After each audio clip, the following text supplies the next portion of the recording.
ಕಾನೂರು ಹೆಗ್ಗಡತಿ. ಸುಮಾರು 1 ಗಂಟೆ ಹೊತ್ತು ಕಳೆಯಿತು.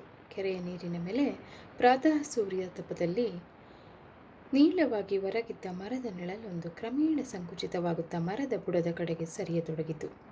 ಕೆರೆಯ ನಡುಮಧ್ಯೆ ಮೀನುಗಳು ಆಗಾಗ ಕಾಣಿಸುತ್ತಿದ್ದರೂ ಚಿನ್ನಯ್ಯನು ಕುಳಿತಲ್ಲಿ ಅವುಗಳ ಸುಳಿವೂ ಕೂಡ ಇರಲಿಲ್ಲ. ನೀರು ಆಳವಾಗಿರುವ ಸ್ಥಳದಲ್ಲಿ ಒಂದು ವೇಳೆ ಈಡು ಹೊಡೆದರೂ ಮೀನನ್ನು ಹೊರಗೆ ತೆಗೆಯಲು ಅಸಾಧ್ಯವಾದುದರಿಂದ ಅವನು ಆ ಸಾಹಸಕ್ಕೆ ಕೈ ಹಾಕಲಿಲ್ಲ. ಒಮ್ಮೆ ಸ್ವಲ್ಪ ದೂರದಲ್ಲಿಯೇ ಮತ್ತೊಂದು ಮರದ ಮೇಲೆ ಕೂತಿದ್ದ ನಂಜನನ್ನು ಕರೆದು, ಏನೋ ಮೀನು ಕಾಣಿಸುತ್ತವೇನೋ ಎಂದು ಕೇಳಿದನು. ದೂರದಾಗೇನೋ ಆಡ್ತಾವೆ, ಬದಿಗೆ ಮಾತ್ರ ಒಂದು ಬರಲಿಲ್ಲ. ಅವ್ರ ಹೊಟ್ಟೆ ಹಾಳಾಗಕ್ಕೆ. ನಾ ಹೇಳಲಿಲ್ಲೇನಾಗಲೇ, ತೂಬಿನ ಕೆರೆಗೆ ಹೋಗಿದ್ರೆ ಇಷ್ಟು ಹೊತ್ತಿಗೆ ಒಂದೆರಡನ್ನಾದರೂ ಬಡ್ಚಿ ಕೊಳಬೊಯ್ದಿತ್ತು. ಮತ್ತೆ ಇಬ್ಬರು ಸುಮ್ಮನಾದರು. ಚಿನ್ನಯ್ಯನಿಗೆ ಕೆಳಗೆ ನೋಡಿ ನೋಡಿ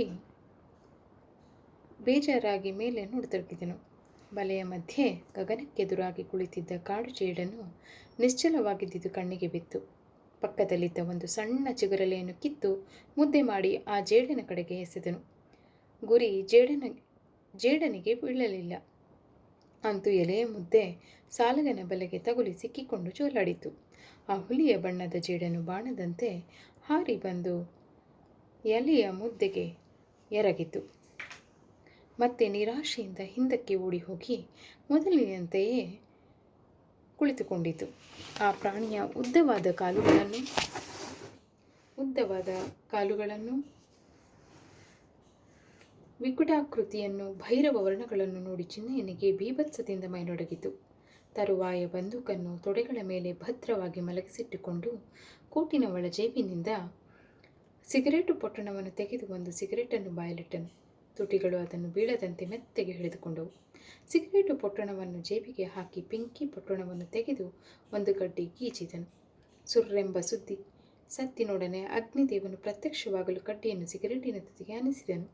ತಕ್ಷಣವೇ ತುಟಿಯ ಸಂದುಗಳಿಂದ ಧೂಮ ಮೇಘಗಳು ಹೊರಡುತ್ತಿರಲು ಸಿಗರೇಟಿನ ತುದಿ ದೇದೀಪ್ಯಮಾನವಾಯಿತು.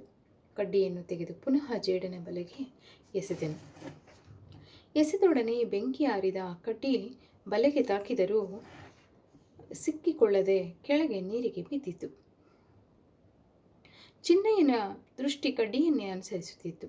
ಕಡ್ಡಿ ನೀರಿಗೆ ಬಿದ್ದ ಕೂಡಲೇ ಸಣ್ಣ ಪುಟ್ಟ ಹುಡಿ ಮೀನುಗಳು ಚುಳಚುಳನೆ ಸದ್ದು ಮಾಡುತ್ತಾ ಅದಕ್ಕೆ ಎರಗಿದವು. ಅದು ತಿನ್ನುವ ವಸ್ತುವಲ್ಲವಾದ್ದರಿಂದ ಮತ್ತೆ ಹಿಂದಿರುಗಿ ಹೋಗಿ ಅದರ ಸುತ್ತಲೂ ಆಶ್ಚರ್ಯದಿಂದಲೋ ಎಂಬಂತೆ ಆಡತೊಡಗಿದವು. ಅರೆ ಕಪ್ಪು ಅರೆ ಬೆಳ್ಳಗಿದ್ದ ಆ ಬೆಂಕಿ ಕಡ್ಡಿ ನೀರಿನಲ್ಲಿ ತೇಲುತ್ತಿತ್ತು. ಚಿನ್ನಯ್ಯನು ಪುನಃ ತಲೆ ಎತ್ತಿ ಹಾಯಾಗಿ ಧೂಮಪಾನ ಮಾಡುತ್ತಾ ಕುಳಿತನು. ಹಳದಿ ಬಣ್ಣದ ಹಕ್ಕಿಯೊಂದು ವೇಗವಾಗಿ ಹಾರಿ ಬಂದು ಚಿನ್ನಯ್ಯ ಕೂತಿದ್ದ ಮರದ ಮೇಲೆ ಅನತಿ ದೂರದಲ್ಲಿ ಕೂತುಕೊಂಡು 2-3 ಸಾರಿ ಸಿಳ್ಳು ಹಾಕಿ ಒಡನೆ ಚಿನ್ನಯ್ಯನನ್ನು ಕಂಡು ಬೆಚ್ಚಿ ಪಟಪಟ ಎಂದು ರೆಕ್ಕೆ ಸದ್ದು ಮಾಡುತ್ತಾ ಹಾರಿ ಹೋಯಿತು. ಚಿನ್ನಯ್ಯನು ಕೆಳಗೆ ನೋಡಿದನು. ತೊಡೆಯ ಮೇಲಿದ್ದ ಬಂದೂಕನ್ನು ಪಕ್ಕನೆ ತೆಗೆದುಕೊಂಡನು. ಸಿಗರೇಟು ಬಾಯಲ್ಲಿ ಹಾಗೆ ಹೊಗೆಯಾಡುತ್ತಿತ್ತು. ತಾನು ಕೂತಿದ್ದ ಸ್ಥಳಕ್ಕೆ ಸ್ವಲ್ಪ ಸಮೀಪದಲ್ಲಿ ನೀರು ಮುಲುಗುಟ್ಟುತ್ತಿದ್ದುದು ಅವನ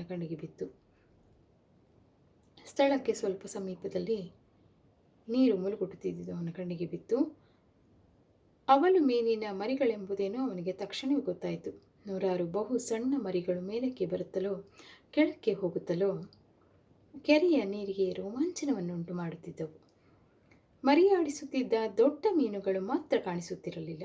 ಮರಿಗಳ ಚಲನೆಯಿಂದ ದೊಡ್ಡ ಮೀನುಗಳು ತನಗೆ ಸಮೀಪವರ್ತಿಯಾಗುತ್ತಿವೆ ಎಂದು ತಿಳಿದು ಮುಂದೆ ಏನಾಗುತ್ತದೆಯೋ ಎಂದು ಅನಿಶ್ಚಯತೆ ಆಶಂಕೆಗಳಿಂದ ಅವನು ಸ್ವಲ್ಪ ಉದ್ವಿಗ್ನನಾಗಿ ನೀರಿನ ಕಡೆಗೆ ಹೆಚ್ಚು ಎಚ್ಚರಿಕೆಯಿಂದಲೂ ತೀಕ್ಷ್ಣತೆಯಿಂದಲೂ ನಿರೀಕ್ಷಿಸತೊಡಗಿದನು. ಮರಿಗಳ ಗುಂಪು ಇನ್ನೂ ಬಳಿ ಸಾರಿತು.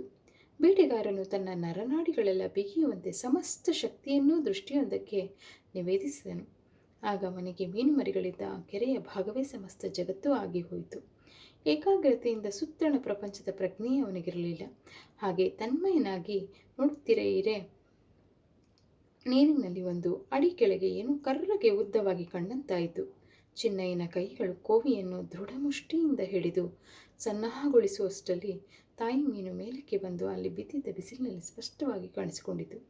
ಆದರೆ ಅದು ಇನ್ನು ನೀರಿನಲ್ಲಿ ಅರ್ಧ ಅಡಿಯಷ್ಟು ಕೆಳಗೆ ಬಿದ್ದುದರಿಂದ ಈಡು ವ್ಯರ್ಥವಾಗುವುದೆಂದು ಅನುಭವದಿಂದ ತಿಳಿದಿದ್ದ ಚಿನ್ನಯ್ಯನು ಮೀನು ನೀರು ಕಚ್ಚುವ ಸಮಯವನ್ನೇ ಕಾದನು. ಕೈ ಮಾತ್ರ ಕೋವಿಯನ್ನಾಗಲಿ ಗುರಿ ಇಟ್ಟುಕೊಂಡು ಸಿದ್ಧವಾಗಿತ್ತು. ಸೂರ್ಯಾತಾಪದಿಂದ ಪ್ರಕಾಶಿತವಾಗಿದ್ದ ಆ ವನಪುಷ್ಕರಣಿಯು ವಾರಿಯಲ್ಲಿ 1.5 ಮೊಳದುದ್ದದ ಅವಲು ಮೀನು ಆಡುತ್ತಿತ್ತು. ಇದ್ದಲಿನಂತೆ ಕರ್ರಗೆ ಕಾಣಿಸುತ್ತಿದ್ದ ಅದರ ದೇಹದ ಶಿರೋಭಾಗದಲ್ಲಿ ಕಣ್ಣುಗಳೆರಡು ಗುಲುಗಂಚಿಗಳಂತೆ ಕೆಂಪಗೆ ತೋರುತ್ತಿದ್ದವು. ಅದರ ಕಿವಿಗಳ ಪಕ್ಕದಲ್ಲಿಯೂ ಬಾಲದಲ್ಲಿಯೂ ಬೆನ್ನಿನ ಮೇಲೆಯೂ ಇದ್ದ ರೆಕ್ಕೆ ಗರಿಗಳು ಅತ್ತ ಇತ್ತ ಆಡುತ್ತಾ ಕ್ರೀಡೋನ್ಮತವಾಗಿದ್ದವು. ಅದರ ಲೀಲೆಯಲ್ಲಿ ಒಂದು ವಿಧವಾದ ಧೀರ ಗಾಂಭೀರ್ಯವೂ ಸಾವಧಾನವೂ ಜಾಗರೂಕತೆಯೂ ಸಂಶಯಾಶಂಕೆಗಳು ಮಿಳಿತವಾಗಿದ್ದವು. ಚಿನ್ನಯ್ಯನು ನೋಡುತ್ತಿದ್ದ ಹಾಗೆಯೇ ಮತ್ತೊಂದು ಮೀನು ಕಾಣಿಸಿಕೊಂಡಿತು. ಅವನ ಮನಸ್ಸಿನಲ್ಲಿ ಉದ್ವೇಗದೊಡನೆ ಅತ್ಯಾಸೆಯೂ ಉತ್ಪನ್ನವಾಗಿ ಎರಡನ್ನೂ ಒಂದೇ ಏಟಿಗೆ ಸುಡುತ್ತೇನೆಂದು ಹಿಗ್ಗಿದನು.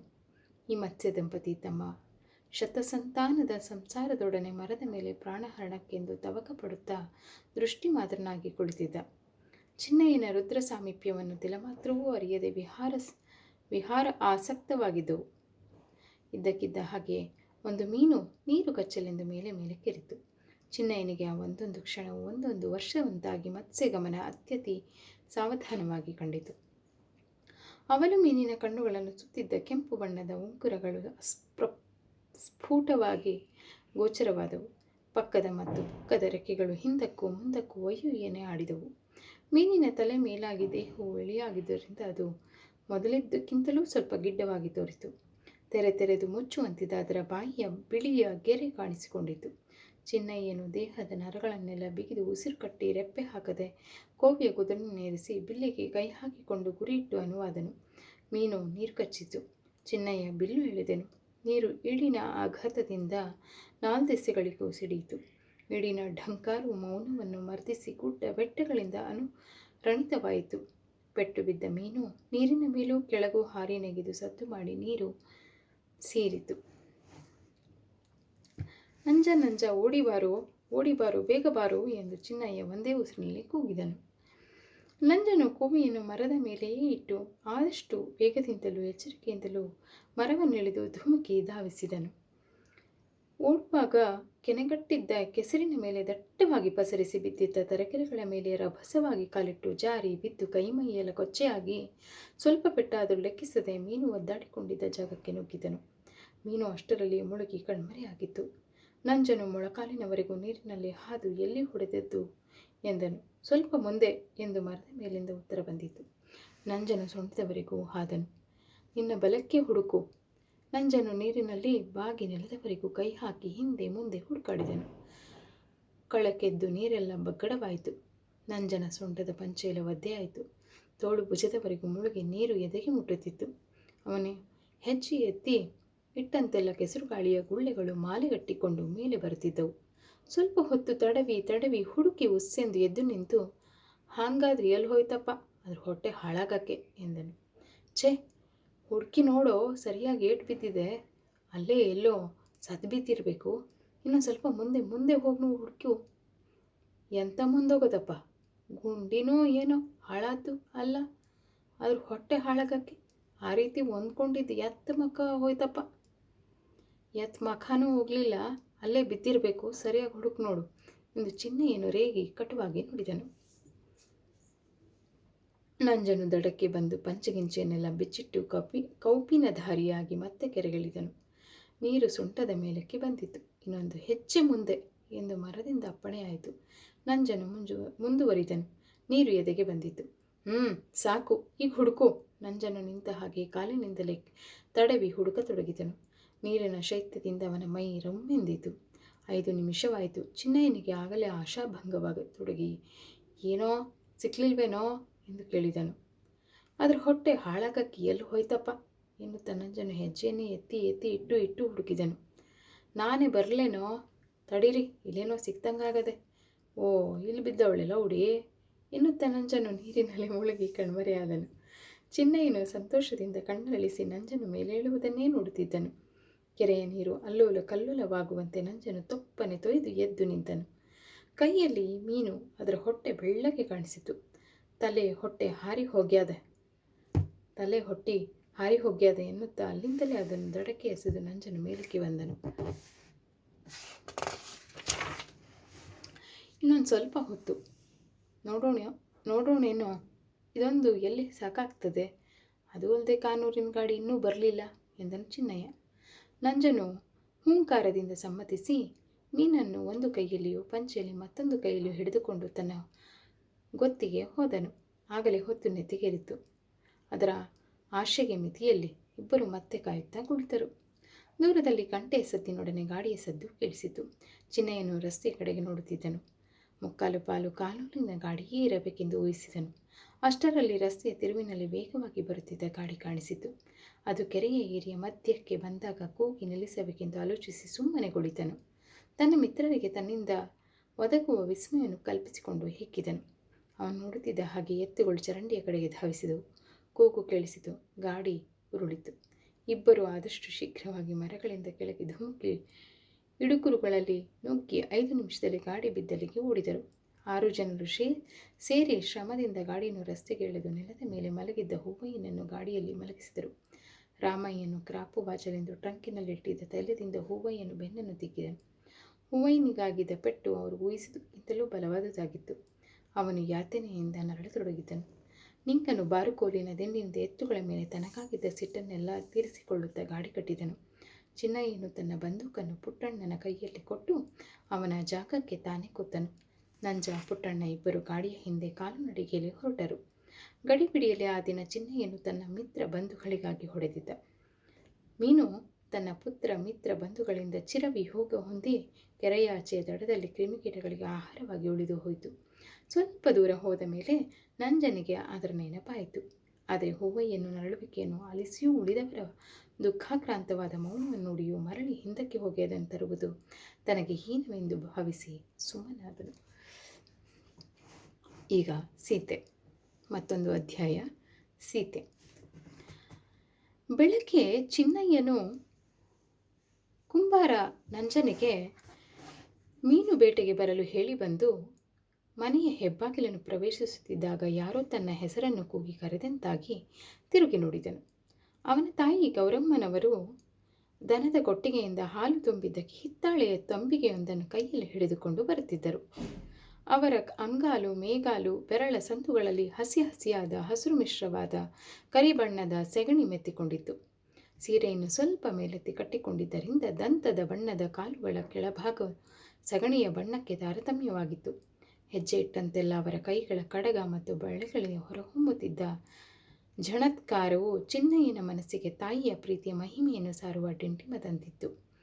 ಗೌರಮ್ಮನವರೇನು ನೋಡುವುದಕ್ಕೆ ಲಕ್ಷಣವಾಗಿದ್ದರು. ಆದರೆ ಚಿನ್ನಯ್ಯನ ದೃಷ್ಟಿಗೆ ಬಿದ್ದುದು ತಾಯಿಯ ಪವಿತ್ರತೆ, ಸೌಂದರ್ಯವಲ್ಲ. ಗೌರಮ್ಮನವರಲ್ಲಿ ತರಳೆಯ ವಯ್ಯಾರವು ಪರಿಪಕ್ವವಾಗಿ ಗರತಿಯ ಗಾಂಭೀರ್ಯಕ್ಕೆ ತಿರುಗಿದ್ದಿತು. ಅವರ ಅಂಗಭಂಗಿಯಲ್ಲಿ ಚಂಚಲತೆ ಮಾದು ಹೋಗಿ ಸ್ಥಿರಭಾವ ಅಭಿವ್ಯಕ್ತವಾಗಿತ್ತು. ತಾರುಣ್ಯದ ರಾಗವೇಗಗಳೆಲ್ಲ ಮಾಯವಾಗಿ ತುಂಬು ಯೌವನದ ಪಾವನ ಸ್ನೇಹ, ನಿಸ್ವಾರ್ಥತೆ, ಸಹಿಷ್ಣುತೆ, ಸಂಯಮಗಳು ಮೈದೋರಿದ್ದವು. ಅವರನ್ನು ನೋಡಿದರೆ ವಸಂತ ಪ್ರಭಾತದ ತಂಬೆಲಿನಲ್ಲಿ ಬಳುಕುವ ಬಳ್ಳಿಯ ನೆನಪಾಗುತ್ತಿರಲಿಲ್ಲ. ಚೆನ್ನಾಗಿ ಚೊಕಟವಾಗಿ ಬೆಳೆದು ಬುಡದಲ್ಲಿ ಸಣ್ಣ ದೊಡ್ಡ ಸಸಿಗಳನ್ನು ಹೆತ್ತು ಗೊನೆಯಿಂದ ನಸುವಾಗಿ ನಿಂತ ಕದಳಿಯ ಜ್ಞಾಪಕವಾಗುತ್ತಿತ್ತು. ಆ ಮಾತೃದೇವಿ ಚಿನ್ನಯ್ಯನ ಬಳಿಗೆ ಬಂದು ನಿಲ್ಲಲು ಅವನಿಗೊಂದು ಅನಿರ್ವಚನೀಯವಾದ ಆಹ್ಲಾದವಾಯಿತು.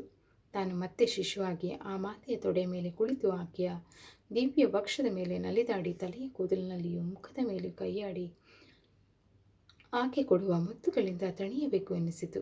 ಗೌರಮ್ಮನವರು ಹಿಡಿದಿದ್ದ ಚಿನ್ನದಂತಿದ್ದ ಹಿತ್ತಾಳೆಯ ತಂಬಿಗೆ ಎಳಬಿಸಿನಲ್ಲಿ ರಶ್ಮಿಯಲ್ಲಿ ಥಳಥಳಿಸಿ ಚಿನ್ನಯ್ಯನ ಕಣ್ಣು ಕುಕ್ಕುತ್ತಿತ್ತು.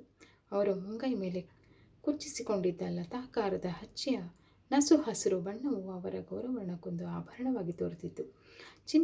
ಚಿನ್ನಯ್ಯನು ನವೀನನಾದುದರಿಂದ ಹಚ್ಚೆ ಕುಚ್ಚಿಸಿಕೊಳ್ಳುವುದು ಅನಾಗರಿಕ ಪದ್ಧತಿ ಎಂದು ಭಾವಿಸಿ ತನ್ನ ತಂಗಿ ಮೊದಲಾದವರಿಗೆ ಅದನ್ನು ತಪ್ಪಿಸಿದ್ದರೂ ತನ್ನ ತಾಯಿ ಕೈಲಿದ್ದ ಹಚ್ಚೆ ಆತನಿಗೆ ಸಂಪ್ರದವಾಗಿತ್ತು. ಏಕೆಂದರೆ ಆ ಹಚ್ಚೆ ಕುಚ್ಚಿದ್ದ ಕೈ ಅವನನ್ನು ಎತ್ತಿ ಆಡಿಸಿ ಸಲಹಿ ದೊಡ್ಡವನನ್ನಾಗಿ ಮಾಡಿತ್ತು. ನಿತ್ಯ ಪರಿಚಯದಿಂದ ಅದು ಎಷ್ಟು ಸ್ವಾಭಾವಿಕವಾಗಿತ್ತೆಂದರೆ ಅದಿಲ್ಲದ ತಾಯಿಯ ಕೈ ಆತನಿಗೆ ಪರಕೀಯವಾಗಿ ಕಾಣಿಸುತ್ತಿದ್ದೀತೋ ಏನೋ. ಹಾಲು ತುಂಬಿದ್ದ ಆ ತಂಬಿಗೆ ಕಂಠದಲ್ಲಿ ಬೆಳ್ನೊರೆ ಬಿಳಿಯುಣ್ಣೆಯ ಮುಗಿಲ ಮುದ್ದೆಯಂತೆ ಮೃದುವಾಗಿ ಮನೋಹರವಾಗಿ ಮಾತೃವಾತ್ಸಲ್ಯದಂತೆ ಆಪ್ಯಾಯಮಾನವಾಗಿತ್ತು. ಆ ನೊರೆಯ ಮುದ್ದೆಯ ಮೇಲೂ ಭಾಗದಲ್ಲಿದ್ದ ಒಂದೆರಡು ಗುಳ್ಳೆಗಳು ಬೆಚ್ಚಗಿದ್ದ ಬೆಳಕಿನ ಸೂರ್ಯನ ಹೊಂಬೆಳಕಿನಲ್ಲಿ ಕಾಮನ ಬೆಲ್ಲಿನ ಕಿರು ತತ್ತಿಗಳಂತೆ ಬಣ್ಣ ಬಣ್ಣವಾಗಿದ್ದವು. ತಾಯಿ ಮಕ್ಕಳಿಬ್ಬರ ಛಾಯೆಗಳು ನೆಲದ ಮೇಲೆ ನೇರವಾಗಿ ಬಿದ್ದು ಬಳಿಯಿದ್ದ ಸುಣ್ಣ ಬಳಿದ ಬಿಳಿಯ ಗೋಡೆಯ ಮೇಲೆ ಎದ್ದು ನಿಂತಿದ್ದವು. ಚಿನ್ನಯ್ಯನೊಡನೆ ಮನೆಯನ್ನು ಸೇರಿದ್ದ ನಾಯಿಗಳಲ್ಲಿ ಕೆಲವು ಒಳ ಅಂಗಳಕ್ಕೆ ದಾಟಿದ್ದುವು. ಕೆಲವು ಹೊರಗೆ ಬಿಸಿಲಿನಲ್ಲಿ ಹಾಯಾಗಿ ಮಲಗಿ ತಮ್ಮನ್ನು ಪೀಡಿಸುತ್ತಿದ್ದ ನೊಣಗಳನ್ನು ಚಿಮ್ಮಿ ಚಿಮ್ಮಿ ಹಾರಿ ಹಾರಿ ಬಾಯಿ ಹಾಕಿ ಅಟ್ಟಿಕೊಳ್ಳುತ್ತಿದ್ದವು. ರೂಬಿ ಮುಂಗಾಲೂರಿ ಹಿಂಗಾಲ ಮೇಲೆ ಕುಳಿತು ತಾಯಿ ಮಕ್ಕಳ ಮುಖದ ಕಡೆಗೆ ಕುತೂಹಲನಯನವಾಗಿ ನೋಡುತ್ತಾ ಅವರ ಆಡುತ್ತಿದ್ದ ಮಾತುಗಳನ್ನು ತಿಳಿದುಕೊಳ್ಳಲು ಪ್ರಯತ್ನಿಸುವಂತಿತ್ತು. ನಳಿನಿನಲ್ಲಿ ಅದರ ಲಾಂಗೂಲದ ಹರ್ಷ ಪ್ರದರ್ಶನ ಚಲನೆ ಲಿಖಿತವಾಗಿತ್ತು. ಬಹುಶಃ ಗೌರಮ್ಮನವರ ಕೈಲಿದ್ದ ಹಾಲಿನ ಪಾತ್ರೆಗಾಗಿರಬೇಕು. ತಮ್ಮ, ಗೌರಮ್ಮನವರು ಮಗನನ್ನು ಕರೆಯುತ್ತಿದ್ದುದು ಹಾಗೆ. ಒಂದು ಕೆಲಸ ಮಾಡಿಕೊಡ್ಬೇಕಲ್ಲ. ತಾಯಿಯ ಮುಖದಲ್ಲಿ ಬಹುತೇಕ ವರ್ಷದ ಕಿರುನಗೆಯೊಂದು ಸುಳಿದಾಡಿ ತಾಂಬೂಲದಿಂದ ದಾಳಿಂಬ ಬೀಜಗಳಂತೆ ಕೆಂಪಾಗಿದ್ದ ಅವರ ದಂತಪಂಕ್ತಿಯ ಸ್ವಲ್ಪ ಭಾಗ ಗೋಚರವಾಯಿತು. ಏನು ಹೇಳಬಾರದೆ? ನೀನು ಮಾಡಿಕೊಡ್ತೇನೆ ಅಂದರೆ ಹೇಳ್ತೀನಪ್ಪ, ಹೇಳು ಅಂದರೆ ತಾಯಿ ಮಕ್ಕಳಿಬ್ಬರು ಸಂಭಾಷಣೆ ಸವಿಯುತ್ತಿದ್ದರು. ಆ ಸವಿಗೋಸ್ಕರವೇ ಅದು ಪ್ರಾರಂಭವಾಗಿದ್ದಂತೆಯೂ ತೋರುತ್ತಿತ್ತು. ಗೌರಮ್ಮನವರ ವಿಳಂಬವೇನೋ ಅದಕ್ಕೆ ಪ್ರಬಲವಾದ ಸಾಕ್ಷಿಯಾಗಿತ್ತು. ಕಾಳಾಗಿ ಹೇಳಿ ಇಟ್ಲಿಂದ ಸ್ವಲ್ಪ ಹರವೆ ಸೊಪ್ಪು ತರಿಸಿಕೊಡ್ತೀಯಾ? ನೀನೇ ಹೇಳವ ತರ್ತಾನೆ. ನಾ ಹೇಳಿದರೆ ಎಲ್ಲಿ ಕೇಳ್ತಾನೋ? ಕೇಳಿದೇನು ಒಲ್ಲೆ ಅಂತಾನೆ. ಚಿನ್ನಯ್ಯನಿಗೆ ಮಾತಿನ ಮರ್ಮ ಗೊತ್ತಾಗಲಿಲ್ಲ. ಮಾತಿಗಾಗಿಯೇ ತಾಯಿಗೆ ಹರುವೆ ಸೊಪ್ಪು ಬೇಕಾಗಿತ್ತೆಂಬುದು ಅವನಿಗೆ ಹೊಳೆಯದೇ ಹೋಯಿತು. ಆ ವಿಷಯವು ಕ್ಷುದ್ರವೆಂದು ಪರಿಗಣಿಸಿ ಬೇರೆ ಮಾತು ಎತ್ತಿದನು. ಅದರಲ್ಲಿ ಮಧ್ಯಾಹ್ನ ಹೂವಯ್ಯ ರಾಮಯ್ಯ ಮೈಸೂರಿಂದ ಬರ್ತಾರೆ. ಚಿನ್ನಯ್ಯನ ಅರ್ಥವು ಊಟದಲ್ಲಿ ಏನಾದರೂ ವಿಶೇಷವಾಗಲಿ ಎಂಬುದಾಗಿತ್ತು. ತಾಯಿಗೂ ಅದು ಗೊತ್ತಾಯಿತು. ಯಾರು ಹೇಳಿದರು ನಿನಗೆ ಎಂದು ಗೌರಮ್ಮ ಸ್ವಲ್ಪ ಉತ್ಸಾಹದಿಂದಲೇ ಕೇಳಿದರು. ಯಾರೂ ಹೇಳಲಿಲ್ಲ. ಕಾನೂರಿನ ಗಾಡಿ ರಸ್ತೆಯಲ್ಲಿ ಹೋಗ್ತಿತ್ತು, ಕೇಳಿ ತಿಳಿದೆ. ನಾನೀಗ ಬಯಲ್ಕೆರೆಗೆ ಮೀನು ಹೊಡೆಯಲು ಹೋಗ್ತೀನಿ. ಬೇಗ ಕಾಫಿ ತಿಂಡಿ ಕೊಡು. ಕಾಫಿ ತಿಂಡಿ ಆಗಲೇ ಆಗಿದೆ, ನೀನೇ ಬರಲಿಲ್ಲ. ಅಷ್ಟರಲ್ಲಿ ಪಕ್ಕದಲ್ಲಿ ತೋಟದ ಬೇಲಿಯಲ್ಲಿದ್ದ ಗುಲಾಬಿ ಗಿಡಗಳ ಪೊದೆಯಿಂದ ಅಣ್ಣಯ್ಯ ಇಲ್ಲಿ ಸ್ವಲ್ಪ ಬಾ ಎಂಬ ಇಂಪಾದ ಕರೆ ಕೇಳಿಸಿತು. ತಾಯಿ ಮಕ್ಕಳಿಬ್ಬರು ತಿರುಗಿ ನೋಡಿದರು. ಸೀತೆ ಗುಲಾಬಿಯ ಪೊದೆಯ ಬಳಿ ಕೈಯಲ್ಲಿ ಒಂದೆರಡು ಹೂಗಳನ್ನು ಹಿಡಿದು ನಗುತ್ತಾ ನಿಂತಿದ್ದಳು. ಪಕ್ಕದಲ್ಲಿ ಅವಳ ಪುಟ್ಟ ತಂಗಿ ಲಕ್ಷ್ಮಿ ಅಕ್ಕನ ಸೀರೆಯ ಇರಿಗಳನ್ನು ಭದ್ರವಾಗಿ ಹಿಡಿದು ನಿಂತಿದ್ದಳು. ಗೌರಮ್ಮನವರು, ಅಯ್ಯೋ ಇವಳು ದೆಸೆಯಿಂದ ಆಗೋದಿಲ್ಲ. ಅವಳನ್ನ ಯಾಕೆ ಅಲ್ಲಿಗೆ ಕರ್ಕೊಂಡು ಹೋಗಿದ್ದು? ಹಾವುಗಿವು ಇರ್ತಾವೆ ಅಂದರೆ ಕೇಳೋದೇ ಇಲ್ಲ. ನಾನೇನು ಸಾಯಲಿ ತಮ್ಮ, ಅವಳನ್ನ ಎತ್ಕೊಂಡು ಬಾರೋ ಎಂದು ಮಗನಿಗೆ ಬೆಸಸಿ ಹೆಬ್ಬಾಗಿಲನ್ನು ದಾಟಿ ಒಳಗೆ ಹೋದರು. ಚಿನ್ನಯ್ಯನು ತಂಗಿಯ ಬಳಿಗೆ ಹೋದನು. ಲಕ್ಷ್ಮಿ ಅಣ್ಣಯ್ಯ ಬಂದುದನ್ನು ಕಂಡು ತಾನು ಮನೆಯಿಂದ ಅಷ್ಟು ದೂರ ಹೋಗಿದ್ದು ಸಾಹಸಕ್ಕಾಗಿಯೇ ಎಂಬಂತೆ ನಗುತ್ತಾ ಅವನಲ್ಲಿಗೆ ಓಡಿ ಬರುವ ಸಂಭ್ರಮದಲ್ಲಿ ಲಂಗಕ್ಕೆ ಕಾಲು ಸಿಕ್ಕಿಸಿಕೊಂಡು ಹಸಿರು ಹುಲ್ಲಿನ ಮೇಲೆ ಬಿದ್ದು ಅಳತೊಡಗಿದಳು. ಚಿನ್ನಯ್ಯ ಓಡಿ ಹೋಗಿ ಅವಳನ್ನು ಎತ್ತಿಕೊಂಡು ಸಮಾಧಾನಪಡಿಸಿದನು. ಅಲ್ಲಿಂದ ಸೀತೆಯ ಬಳಿಗೆ ಹೋಗುತ್ತಾ, ಯಾಕೆ ಕರೆದಿದ್ದು ಎಂದನು. ಆ ಗುಲಾಬಿ ಹೂ ಕುಯ್ಕೊಡೋ ಎಂದು ಕೈ ತೋರಿಸಿದಳು. ಚಿನ್ನಯ್ಯ ಲಕ್ಷ್ಮಿಯನ್ನು ಮೆಲ್ಲನೆ ಮತ್ತೆ ಪೃಥ್ವಿಯಲ್ಲಿ ಸಂಸ್ಥಾಪನೆ ಮಾಡಿ ಸೀತೆಗೆ ಹೂ ಕುಯ್ದು ಕೊಟ್ಟು, ಸಾಕು, ಇನ್ನು ಬನ್ನಿ ಹೋಗೋಣ ಎಂದನು. ಸೀತೆ, ಇಲ್ಲ ಅಣ್ಣಯ್ಯ, ನಾನಿನ್ನೂ ಒಂದು ಸ್ವಲ್ಪ ಹೂ ಕುಯ್ಕೊಂಡು ಬರ್ತೀನಿ ಎಂದಳು. ಅವ್ವ ಕರೆದಿದ್ದು ಕೇಳಲಿಲ್ಲೇನು? ಸಿಟ್ಟು ಮಾಡ್ತದೆ. ಲಕ್ಷ್ಮಿನ ಕರ್ಕೊಂಡು ಹೋಗು, ನಾ ಬರ್ತೀನಿ ಆಮೇಲೆ. ಯಾರಿಗೆ ಅಷ್ಟೊಂದು ಹೂವು? ನಿನಗೇನು ಮದುವೆಗಿದ್ವೆಯೋ ಎಂದು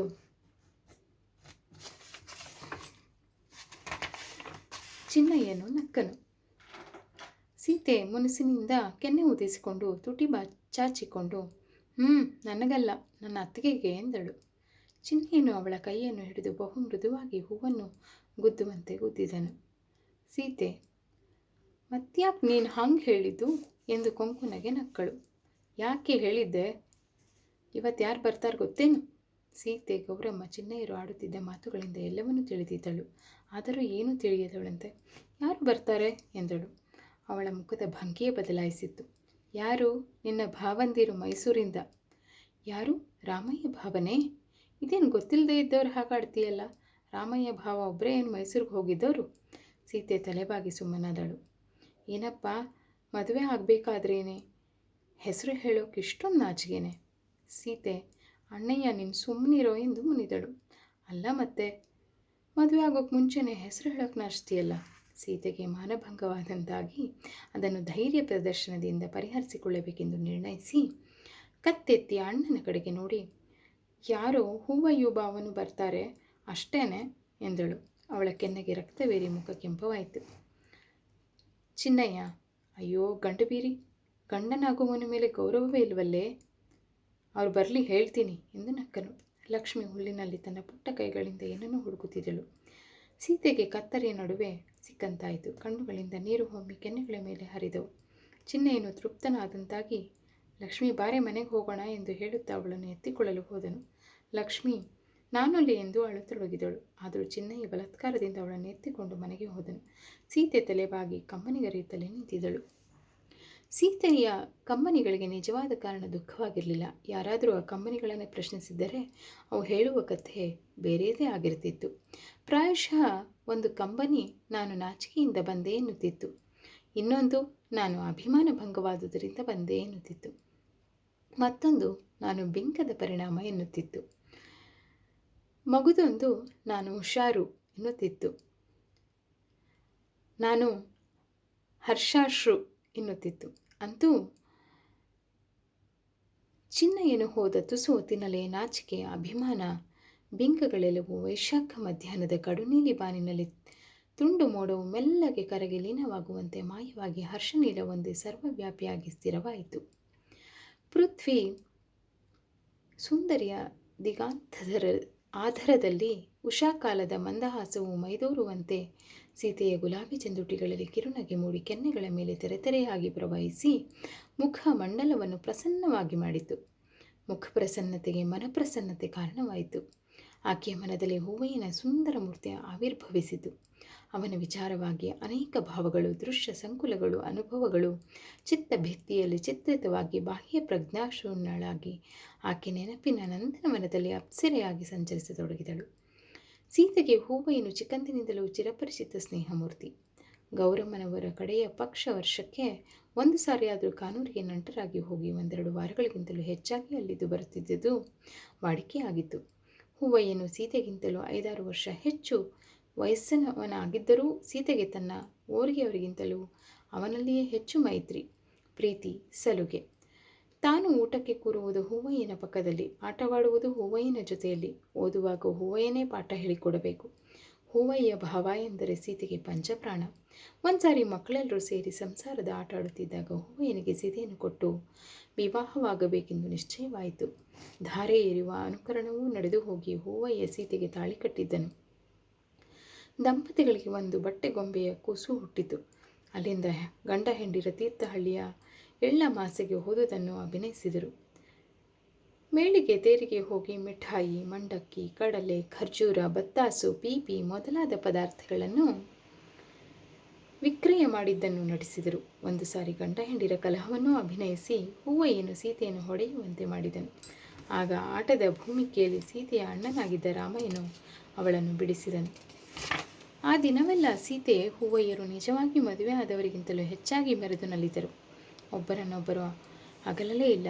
ರಾತ್ರಿ ಮಲಗುವಾಗಲೂ ಕೂಡ ಸೀತೆ ಹೂವಯ್ಯನೊಡನೆ ಮಲಗುವೆನೆಂದು ಹಠ ಮಾಡಿದಳು. ಆಗ ಗೌರಮ್ಮನವರು 2 ಗುದ್ದಿ ಒಳಗೆ ಎಳೆದುಕೊಂಡು ಹೋಗಿದ್ದರು. ಈ ವಿನೋದ ವಿವಾಹದ ಸುದ್ದಿ ಎಲ್ಲರ ಕಿವಿಗೆ ಬಿದ್ದು ವಿನೋದಕ್ಕಾಗಿ ಎಲ್ಲರೂ ಅವರಿಬ್ಬರನ್ನು ದಂಪತಿಗಳೆಂದೇ ಕರೆಯತೊಡಗಿದ್ದರು. ಇನ್ನೊಂದು ಸಾರಿ ಭಾಗವತರಾಟದಲ್ಲಿ ನೋಡಿದ್ದ ಸ್ವಯಂವರ ಅನುಕರಣೆಯ ಲೀಲೆಯಲ್ಲಿ ಸೀತೆ ಹೂವಯ್ಯನಿಗೆ ತಾನೇ ತಯಾರು ಮಾಡಿದ ಹೂವಿನ ಮಾಲೆಯನ್ನು ಹಾಕಿ ಅವನನ್ನು ಪತಿಯನ್ನಾಗಿ ವರಿಸಿದ್ದಳು. ಮತ್ತೊಂದು ಸಾರಿ ಆಗ ಸೀತೆಗೆ 6-7 ವಯಸ್ಸಿರಬೇಕು, ಹೂವಯ್ಯನಿಗೆ 11-12 ಇರಬಹುದು. ಕಾನೂರಿಗೆ ಔತಣಕ್ಕೆ ಬಂದಿದ್ದ ಸೀತೆ ಮನೆ ಸಿಂಗಪ್ಪಗೌಡರು ಜೈಮಿನಿ ಭಾರತವನ್ನು ಓದಿ ಅರ್ಥ ಹೇಳುತ್ತಿದ್ದಾಗ ಹುಡುಗರೆಲ್ಲ ಅವರನ್ನು ಮುತ್ತಿದ್ದರು. ಸೀತೆ ಹೂವಯ್ಯನ ಹೆಗಲ ಮೇಲೆ ಕೈ ಇಟ್ಟು ಅವನನ್ನು ಅಪ್ಪಿಕೊಂಡಂತೆ ಕುಳಿತಿದ್ದಳು. ಕಥೆಯಲ್ಲಿ ದಂಪತಿಗಳ ಅನುರಾಗ ಪ್ರಸಂಗ ಬಂದಾಗ ಸಿಂಗಪ್ಪಗೌಡರು ಕುಳಿತವರಿಗೆಲ್ಲ ಸೀತೆ ಹೂವಯ್ಯರನ್ನು ತೋರಿಸಿ ಏನೇನೋ ಹಾಸ್ಯದ ಮಾತುಗಳನ್ನು ಹೇಳಲು ಬಾಲಕ ಬಾಲಕಿಯರಿಬ್ಬರು ಅವಮಾನವಾದುದರಿಂದ ಅಳುತ್ತಾ ಒಬ್ಬರನ್ನೊಬ್ಬರು ಅಗಲಿ ದೂರ ಸರಿದು ಕುಳಿತಿದ್ದರು. ಗುಲಾಬಿ ಪೊದೆಯ ಬಳಿಯಲ್ಲಿ ನಿಂತಿದ್ದ ಸೀತೆಯ ಮನಸ್ಸಿನಲ್ಲಿ ಇಂತಹ ನೂರಾರು ಚಿತ್ರಗಳು ಸುಳಿದು ಅವಳಿಗೆ ಹರ್ಷವಾಯಿತು. ಅವುಗಳಲ್ಲಿ ಮತ್ತೆ ಕೆಲವು ಸನ್ನಿವೇಶಗಳು ನೆನೆದು ತನ್ನೊಳಗೆ ತಾನೇ ನಾಚಿಕೊಂಡು ಮುಗುಳು ನಗೆ ನಕ್ಕಳು. ಅವಳು ಅಲ್ಲಿದ್ದುದನ್ನು ಅರಿಯದೆ ಹಾರಿ ಬಂದು ಸಮೀಪದ ಒಂದು ಕೊಂಬೆಯಲ್ಲಿ ಕುಳಿತು ಉಲ್ಲಾಸದಿಂದ ಗಾನಲೋಲವಾಗಿದ್ದ ಒಂದು ಪಿಕಳಾರ ಹಕ್ಕಿಯು ಅದರ ದನಿಯು ಅವಳ ಕಣ್ಣಿಗಾಗಲಿ ಕಿವಿಗಾಗಲಿ ಬೀಳಲೇ ಇಲ್ಲ. ಬಾಲ್ಯವು ಕಳೆದು ತಾರುಣ್ಯವು ಪ್ರಾಪ್ತವಾದ ಮೇಲೆ ಸೀತೆ ಹೂವಯ್ಯರ ಸಂಬಂಧವು ಲೋಕದ ದೃಷ್ಟಿಗೆ ದೂರವಾದಂತೆ ಕಾಣುತ್ತಿತ್ತು. ಆದರೆ ಅಂತರಂಗದಲ್ಲಿ ಅವರು ಹೆಚ್ಚು ಹೆಚ್ಚು ಸಮೀಪವಾಗುತ್ತಿದ್ದರು. ಆದರೂ ಅವರ ಸಂಬಂಧವು ಇನ್ನೂ ಯುವಕ ಯುವತಿಯರ ಬೇಟವಾಗಿರಲಿಲ್ಲ. ಬಾಲಕ ಬಾಲಕಿಯರಲ್ಲಿರುವ ಮುಗ್ಧವಾದ ಬಾಲ್ಯ ಪ್ರಣಯ ಮಾತ್ರವಾಗಿತ್ತು. ಈಗ ಅವರು ಒಬ್ಬರನ್ನೊಬ್ಬರು ಅಗಲಿದುದರಿಂದ ವಿರಹ ಯಾತನೆಯೂ ಇರಲಿಲ್ಲ. ಒಬ್ಬರನ್ನೊಬ್ಬರು ಅನವರತವೂ ನೆನೆಯುತ್ತಲೂ ಇರಲಿಲ್ಲ. ನಿನ್ನೆ ಸೀತೆಗೆ ಹೂವಯ್ಯನ ಆಲೋಚನೆಯೇ ಇರಲಿಲ್ಲ. ಇವತ್ತು ಚಿನ್ನಯ್ಯನಿಂದ ಸುದ್ದಿ ತಿಳಿದ ಮೇಲೆ ಆಕೆಯಲ್ಲಿ ಪೂರ್ವ ಸ್ಮೃತಿ ಹೆಚ್ಚುತ್ತಾ ಇಷ್ಟು ದಿನವೂ ಸುಪ್ತವಾಗಿದ್ದ ಸ್ನೇಹವು ಮತ್ತೆ ಪ್ರಬುದ್ಧವಾಗಿತ್ತು. ಹೂವಯ್ಯನ ಮನದಲ್ಲಿ ಅದು ಕೂಡ ಆಗಿರಲಿಲ್ಲ. ಹಠಾತ್ತಾಗಿ ಸೀತೆ ಕಾಣುತ್ತಿದ್ದ ಹೊಂಗನಸಿನ ಬಣ್ಣದ ಗುಳ್ಳೆ ಬಿರಿದಂತಾಗಿ ಎಚ್ಚೆತ್ತು ನೋಡುತ್ತಾಳೆ. ಬಳಿಯಲ್ಲಿದ್ದ ಎತ್ತರವಾದ ಒಂದು ಅಡಕೆಯ ಮರದಿಂದ ಹಾಳೆಯೊಂದು ಕೆಳಗೆ ಬೀಳುತ್ತಿತ್ತು. ನೀಳವಾಗಿದ್ದ ಅದರ ಕಂದು ಬಣ್ಣದ ಸೋಗೆಯ ಗರಿಗಳು ಗಾಳಿಯಲ್ಲಿ ಥರಥರ ನಡುಗುತ್ತಿದ್ದವು. ಅದು ಕ್ಷಣಾರ್ಧದಲ್ಲಿಯೇ ಕೆಳಗಿದ್ದ ಒಂದು ಬಾಳೆಯ ಸಸಿಯ ಹೆಡಲಿಗೆ ತಾಗಿ ಅದರ ಅಖಂಡ ಸ್ನಿಗ್ಧ ಕೋಮಲ ಶ್ಯಾಮಲವಾಗಿದ್ದ ಎಲೆಯನ್ನು ಸೀಳಿಕೊಂಡು ಬಿದ್ದಿತು. ನೆಲದ ಮೇಲಿನ ಮೇಲು ಸೊಪ್ಪಿನ ಜಿಗ್ಗಿನ ಮೇಲೆ ಧಡಾರ ಎಂದು ಶಬ್ದ ಮಾಡಿ ಬಿತ್ತು. ಬಾಳೆಯ ಹೆಡಲು ಆಘಾತಕ್ಕೆ ತತ್ತರಿಸಿ ಮೇಲಕ್ಕೂ ಕೆಳಗೂ ಉಯ್ಯಾಲೆಯಂತೆ ಕೂಗಿತು. ಮಾಸು ಬಣ್ಣದ ಕಠಿಣ ದೇಹ, ಮೇಘಚುಂಬಿತವಾದ ಉನ್ನತ ಶಿರದಲ್ಲಿ ಪೌರುಷಯುಕ್ತವಾಗಿ ಬೆಳೆದು ನಾಲ್ದಿಸಿಗೂ ಧನುಸಿನಂತೆ ಕೆಳಗೆ ಬಾಗಿದ್ದ ಕಪ್ಪು ಹಸುರಿನ ಹೆಡಲುಗಳು, ಆ ಹೆಡಲುಗಳ ಕೇಂದ್ರದಲ್ಲಿ ಹಸಿರು ಇಟಿಯಂತೆ ಚೂಪಾಗಿ ನೆಟ್ಟಗೆ ಗಗನಕ್ಕೆದುರಾಗಿ ನಿಂತಿದ್ದ ಅದರ ಸುಳಿ ಹೆಡಲುಗಳು, ಬುಡದಲ್ಲಿದ್ದ ಕಡು ಹಸಿರು ದಿಂಡಿಗೆದುರಾಗಿ ತಾಯಿಯ ಒಲ್ಮೆ ಹಸುಳೆಯ ಹೃದಯವನ್ನು ಆವರಿಸುವಂತೆ ಒಳಗಿದ್ದ ಮೃದುವಾದ ಹಿಂಗಾರವನ್ನು ಅಪ್ಪಿದ್ದ ಬಿಳಿ ಹಳದಿ ಬಣ್ಣದ ಹೊಂಬಾಳೆ ಇವುಗಳಿಂದ ಅಲಂಕೃತವಾಗಿ ಧೀರವಾಗಿ ನಿಂತು ಹೂವಯ್ಯನನ್ನು ಸ್ಮರಣೆಗೆ ತರುತ್ತಿದ್ದ ಅಡಕೆಯ ಮರದ ಬುಡದಲ್ಲಿ ಬಾಳೆಯ ಸಸಿ ಸೀತೆಗೆ ತನ್ನನ್ನೇ ಜ್ಞಾಪಕಕ್ಕೆ ತರುವಂತಿತ್ತು. ಬಾಳೆಯ ಕಂದಿನ ಹೆಡಲು ತೂಗಿ ಕ್ರಮೇಣ ನಿಶ್ಚಲವಾಯಿತು. ಅಣ್ಣನಿಗೆ ಹೇಳಿದಂತೆ ಸೀತೆ ಹೂ ಕುಯ್ಯಲಿಲ್ಲ. ವಸಂತದ ಮಂದಪವನನು ಉದ್ಯಾನದ ಕುಸುಮ ಕುಂಜಗಳಲ್ಲಿ ಲಲಿತ ಗಮನದಿಂದ ಸಂಚರಿಸುವಂತೆ ಅವಳು ಸ್ವಲ್ಪ ಉತ್ಕಂಠಿತ ಭಾವದಿಂದ ಬಣ್ಣದ ಸೀರೆಯ ನೀರಿ ಸದ್ದು ಮಾಡಿ ಬಳಕುವಂತೆ ತೇಲಿ ನಡೆದು ಮನೆಯ ಹೆಬ್ಬಾಗಿಲನ್ನು ಪ್ರವೇಶಿಸುತ್ತಿದ್ದಾಗ ಕೊಟ್ಟಿಗೆಯೆಡೆ ತಾಯಿಯದನ ಮೈ ನೆಕ್ಕುತ್ತಿದ್ದ ಎಳಗರು ಒಂದು ಸೀತೆಯನ್ನು ವೇಗದ ನೋಡುತ್ತಿತ್ತು.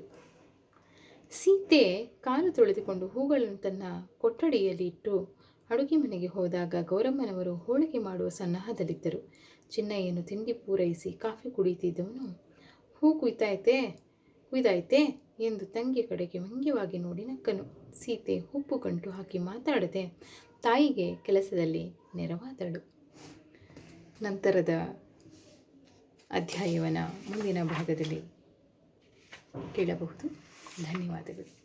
ಸಬ್ಸ್ಕ್ರೈಬ್ ಮಾಡಿ, ಫಾಲೋ ಮಾಡಿ.